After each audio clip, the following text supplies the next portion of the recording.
क्या वाकई में ग्रामर इंग्लिश बोलने में बहुत इंपॉर्टेंट रोल प्ले करती है? क्या ग्रामर के बिना हम इंग्लिश स्पोकन नहीं कर सकते? डियर स्टूडेंट्स, मैं हूं अजय सिंह। आज के सेशन में मैं आपको तमाम प्रकार के जितने भी ये क्यूरीज, क्वेश्चंस, मिसकंसेप्शंस दिमाग में हैं, सारे दूर करने वाला हूं और आपको विद एग्जांपल सारी चीजें बताने वाला हूं कि इंग्लिश स्पोकन में ग्रामर की क्या इंपॉर्टेंस है और हम बिना ग्रामर को लर्न किए भी किस तरीके से बोल सकते हैं। साथ ही आप लोगों को बता दूं मैं कि अगर अभी तक आपने हमारे सारे वीडियोस नहीं देखे हैं जो कि अलग अलग टॉपिक पर बेस्ड है, लाइक अगर आपको बेसिक सीखना है तो हमने एक प्लेलिस्ट बनाई है बेसिक फॉर न्यू स्टूडेंट्स की, जिसमें सारे वीडियोस जो है बेसिक पर बेस्ड जो है वो अपलोड है। आप उन सारे वीडियोस को देख सकते हैं। अगर आप जो है स्पोकन इंग्लिश प्रैक्टिस की वीडियोस देखना चाहते हो तो हमने उस पर भी बेस्ड प्लेलिस्ट बनाई है, उसमें आप स्पोकन इंग्लिश पर बेस्ड जितने भी वीडियोस वो सारे देख सकते हैं। इसके अलावा अगर आपको ग्रामर पढ़ना है जिसमें पैसिव वॉइस, नरेशन या और कुछ भी आपको पढ़ना तो ऑलमोस्ट हमने सारे टॉपिक्स कवर किए। 200 प्लस में हम वीडियो अभी तक सक्सेसफुली अपलोड कर चुके हैं। हम इस सेशन को डियर स्टूडेंट्स स्टार्ट करते हैं। Let's start the video. Students, मैंने लोगों को अक्सर बोलते सुना है कि इंग्लिश स्पोकन में ग्रामर की कोई इंपॉर्टेंस नहीं है, बिना ग्रामर लर्न किए भी आप इंग्लिश स्पीकिंग कर सकते हैं। आपको बता दूं ये बात 100% सही है। एट द सेम टाइम लोग ये भी बोलते हैं बिना ग्रामर लर्न किए आप इंग्लिश स्पोकन नहीं कर सकते। तो आपको बता दूं ये बातें भी 100% सही है। तो फिर आप कहेंगे सर जब दोनों बातें सही है तो आप क्या बताना चाहते हो? मैं जो बताना चाहता हूं वो देखिए आप। सबसे पहले आप लोग इंग्लिश की जो लर्नर्स होते हैं उनकी हम लोग बात करते हैं। तो मैं यहां पर आपको दो लर्नर्स बता रहा हूं, एक है ए और दूसरा है बी। अब ये जो ए है, ए भैया एक स्टूडेंट का नाम है ए और एक का नाम है बी। तो ए जो है ये इंग्लिश मीडियम से बिलोंग करता है। इसका बचपन से ही इंग्लिश का माहौल रहा है, इसकी फैमिली में भी सभी को इंग्लिश आती है, राइट। क्योंकि इसकी नेटिव लैंग्वेज कुछ और है बट ये इंग्लिश में इसके पेरेंट्स जो है बातचीत करते हैं, कभी कभी स्कूल में टोटल इसको इंग्लिश का माहौल मिला है। ये अक्सर इंग्लिश के सेंटेंसेस, फ्रेजेस, बोलचाल की भाषा में डेली यूज करता है, राइट। अब अगर इसको कुछ भी सीखना है, कुछ भी बोलना है, अगर इसको नहीं भी टेंसेस आते हैं but without knowing tenses he can speak English confidently. Why? Because इसका जो रूटीन है, डेली रूटीन जो है वो पूरा का पूरा जो है वो टोटल इंग्लिश का है। That's why he is not going to face any problem. Okay, at the same time we have student B. अब बी स्टूडेंट की स्पेशलिटी ये है कि ये स्टूडेंट जो है इंग्लिश मीडियम स्कूल में नहीं, हिंदी मीडियम स्कूल में पढ़ता है और इंग्लिश इसका एक सिर्फ सब्जेक्ट है जो इसके स्कूल में इसको पढ़ाया जाता है और वो भी इसको समझ में नहीं आता। इसको हल्की सी रीडिंग आती है, इंग्लिश को देखकर बहुत ज्यादा डर लगता है, इंग्लिश के बारे में सुनकर ही इसके रोंगटे खड़े हो जाते हैं। अब इसके रीजन क्या है? Hindi medium school number 1 reason की ये हिंदी मीडियम स्कूल से हैं, राइट। इसको इंग्लिश का माहौल नहीं मिला, घर पर जो है 3 भाषाओं से इसको झूंझना पड़ रहा है। एक तो घर पर जो है लोकल इनकी लैंग्वेज, लोकल नेटिव लैंग्वेज जो है वो, दूसरा जो सिटी में जो स्कूल में बोली जा रही है, मान लो हिंदी है तो घर पर मराठी बोली जा रही है, ध्यान दीजिएगा, घर पर मराठी बोली जा रही है, जो भी अदर भाषा है वो हिंदी स्कूल में बोली जा रही है, ऊपर से फिर इसको आप करनी है इंग्लिश। तो अब इसको जूझना पड़ रहा है भैया 3 लैंग्वेजेस से, मराठी, हिंदी और इंग्लिश, और इनमें ये बेचारा जो है पूरी तरह से पिस जाता है, ठीक है। यहां देखो इसको सिर्फ 2 ही लैंग्वेज से जूझना पड़ रहा है, वो है इंग्लिश और दूसरी है आपकी हिंदी, राइट। इंग्लिश और हिंदी ये 2 लैंग्वेजेस से इसको जूझना पड़ रहा है। इंग्लिश, और इसमें से भी इसका 70 to 80% जो है वो इंग्लिश में जा रहा है, इसका 20-30% हिंदी में जा रहा है। वो भी इसमें भी इसका बोलने का जो तरीका है उसमें भी मैक्सिमम वर्ड जो वो इंग्लिश के यूज कर रहा है, राइट। जैसे आपने किसी को बोलते वक्त वो यूज कर रहा है कि यार मेरी हेल्प करो, किसी को बोलते वक्त यूज कर रहा है कि मैं आपको रिकमेंड करता हूं, किसी को बोलते वक्त वो यूज कर रहा है मैं आपको इंसिस्ट करता हूं। तो इस तरीके से इंग्लिश के वर्ड भी, जिसे हम लोग कहते हैं इंग्लिश, ये टर्म इंग्लिश आप समझते ही होंगे। इंग्लिश मतलब होता है कि हिंदी प्लस इंग्लिश का कॉम्बो, राइट। तो इसकी बोलचाल की जो भाषा है वो इंग्लिश है, मतलब ये इंग्लिश और हिंदी दोनों को साथ में लेकर चल रहा है। अब भैया यहां पर देखिए, अगर मैं बात करूं इसको, अगर आपको स्पोकन इंग्लिश करवानी है तो इसको आपको ग्रामर नहीं पढ़ाना, किसी प्रकार से भी कोई ग्रामर नहीं पढ़ाना है। सिर्फ इसको आपको करना क्या है, एक ऐसे इन्वायरमेंट में डाल दीजिए आप। मान लीजिए उसको इंग्लिश उतनी अच्छी नहीं आती, बोलते नहीं आती, समझ सब कुछ आ जाता है, आप इसको ऐसे लोगों के बीच में भेज दीजिए जहां पर 4 लोग इंग्लिश में बात कर रहे हैं। ये उनसे 20 डेज, 30 डेज, 40 डेज कन्वर्सेशन करेगा कंटिन्यूसली, डेली 2-2, 3-3 घंटे। ऑटोमेटिक इसके अंदर आप 40 से 50 दिन में डायनेमिक चेंजेस देख सकते हैं। आप यकीन नहीं करेंगे 40 से 50 दिन बाद एक बहुत अच्छा इंग्लिश स्पीकर बन जाएगा जो बिना किसी मिस्टेक के कॉन्फिडेंटली बोल लेगा। एट द सेम टाइम अगर आप इस स्टूडेंट को, जो कि मराठी, हिंदी और इंग्लिश के बीच में होच पोच किया हुआ है, जिसको समझ में नहीं आ रहा है, अगर आप इसको 40-50 दिन यहां भेज दोगे, ये बेचारा पागल हो जाएगा। अब आप बोलोगे सर पागल कैसे? जी हाँ दोस्तों, ये पागल हो जाएगा क्योंकि इसको सेंटेंस बनाते भी नहीं आते हैं और इसके लिए सिर्फ एक ही सहारा है जिससे वो सीख सकता है, वो है ग्रामर। राइट, ग्रामर की मदद से इसको हम इनिशियली सबसे पहले सेंटेंसेस बनाना सिखा सकते हैं।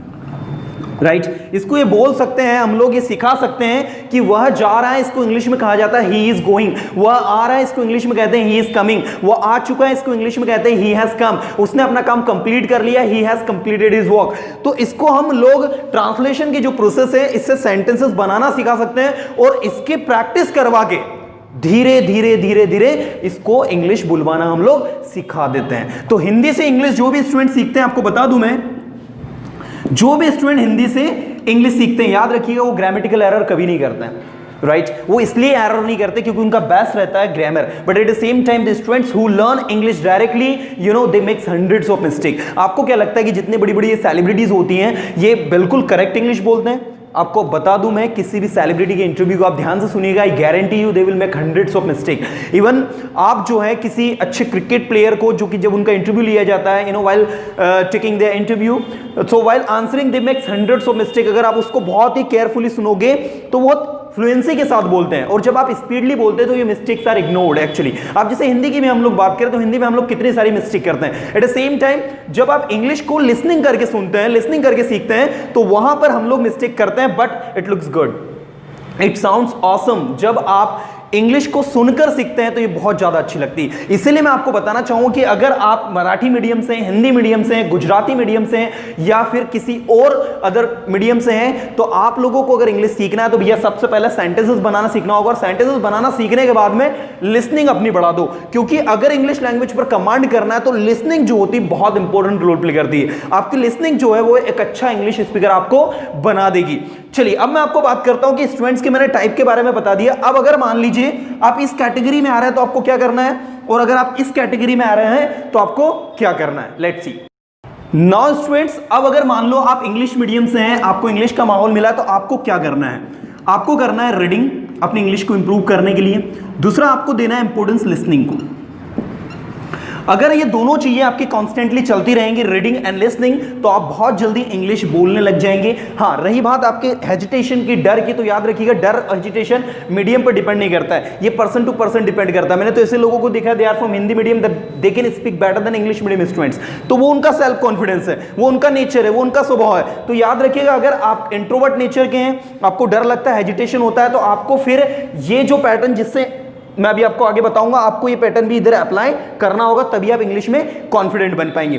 तो इंग्लिश मीडियम स्टूडेंट्स को ज्यादा से ज्यादा रीडिंग करनी है, किसी भी पर्टिकुलर न्यूज़पेपर को पढ़िए, स्टोरीज को पढ़िए, जितनी ज्यादा चीजें आप रीड कर सकते करिए, साथ में आपको लिसनिंग करनी है। राइट, चलिए अब मैं बात करता हूं इन स्टूडेंट्स की, जो कि मेजॉरिटी है, जो मेरे वीडियोस को अभी देख रहे हैं, वो है ऐसे स्टूडेंट्स जो कि इंग्लिश मीडियम से नहीं है और वो अपनी इंग्लिश को इंप्रूव करना चाहते हैं, और इंग्लिश मीडियम से भी है बट फिर भी उनकी इंग्लिश जो है काफी ज्यादा बिगड़ी हुई सिचुएशन में है। तो भैया आपको सबसे पहले करना है बेसिक कंप्लीट, और बेसिक में जो चीजें आती है वो सुन लेंगे। आपको पूरे टेंसेस आने चाहिए बहुत अच्छे से, आपको verb of to be, verb of to have, right, इन पर बेस्ट वीडियो में बना चुका हूं। राइट, इसके बाद आप लोगों को आने चाहिए पेसिव वॉइस, साथ में आपको पार्ट्स ऑफ स्पीच का बेसिक जो वो क्लियर होना चाहिए। ये सारी चीजें जो है अच्छे से स्टूडेंट 15 से 20 दिन में कंप्लीट कर सकता है। तो ये सारी बेसिक चीजें आपको इनिशियली आनी चाहिए।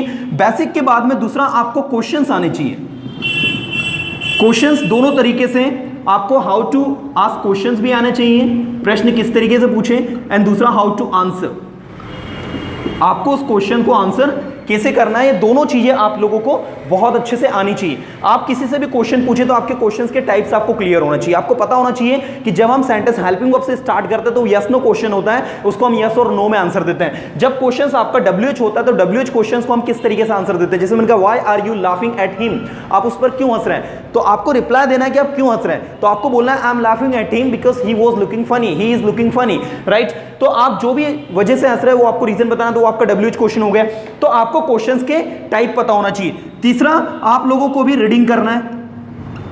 और रीडिंग कौन सी करना है? आप लोगों को रीडिंग न्यूज़पेपर नहीं पढ़ना है, आप लोगों को मैगजीन्स नहीं पढ़ना, आपको पढ़ना है मोरल स्टोरी, सिंपल सिंपल छोटी छोटी, जो first class, second class, third class, fourth class के बच्चों की बुक में दी हुई है। इसके अलावा आप अगर चाहें तो आप इंटरनेट से भी काफी सारी स्टोरी रीडिंग जो है गूगल करके निकाल सकते हैं, जिस पर आपको काफी सारा कंटेंट इंग्लिश में रीडिंग करने के लिए मिल जाएगा। ये ऐसी स्टोरीज रहेंगी जिनकी लैंग्वेज बहुत ज्यादा ईजी रहेगी, जिसको हर कोई स्टूडेंट कर सकता है। इसके बाद आप लोगों को फोर्थ करना है लिसनिंग।